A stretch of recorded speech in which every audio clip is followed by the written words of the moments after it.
Sheila, and as we've been talking about the financials really taking center stage today, earlier today, Citigroup said problems in the credit market would cause earnings at Citi to decline 60%.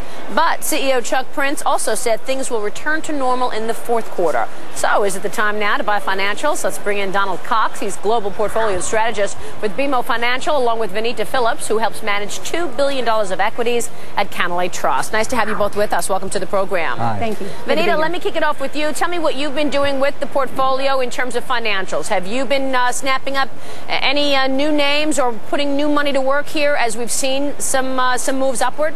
We're not adding money yet to financials. We already had about a market-based position in financial services companies, but they are starting to look pretty attractive at this point, especially if the earnings numbers will return to more normalized fashion as indicated by the guidance today. So the guidance today being, look, earnings are going to be down.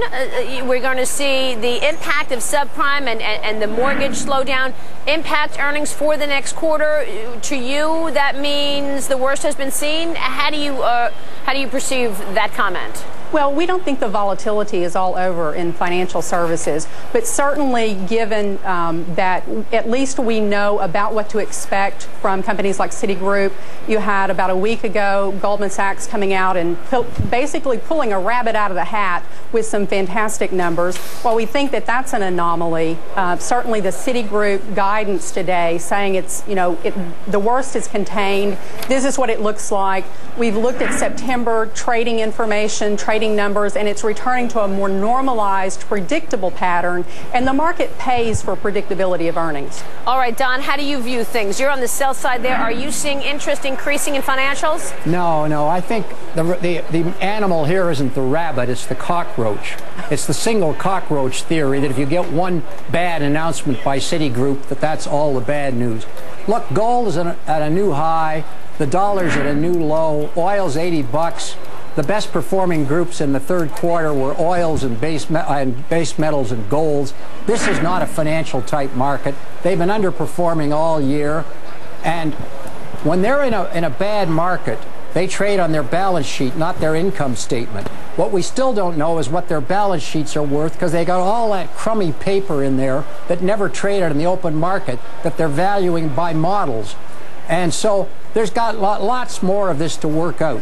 And we've just started the resets on the subprime mortgages, so this winter is going to be tough for that. So to go back into the financials now is not to learn from history. Well, somebody's on the other side of that trade, certainly today. Check out the market. You've got the Dow Jones Industrial Average 100 points above a record high, record territory for a number of the major indices. What do you think the market is getting wrong then? Well, it's what's amazing. Of course, dollar devaluation in its early phases gets people thinking, oh, we're going to have good earnings.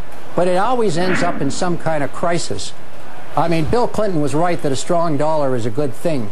So with the dollar plumbing new depths, you got more troubles ahead. But right now, it's like the first few drinks at a cocktail party. It feels great. There's going to be one heck of a hangover on this. Let me ask you, Venita, your thoughts on that, because we don't really know sort of what the balance sheet says at this point.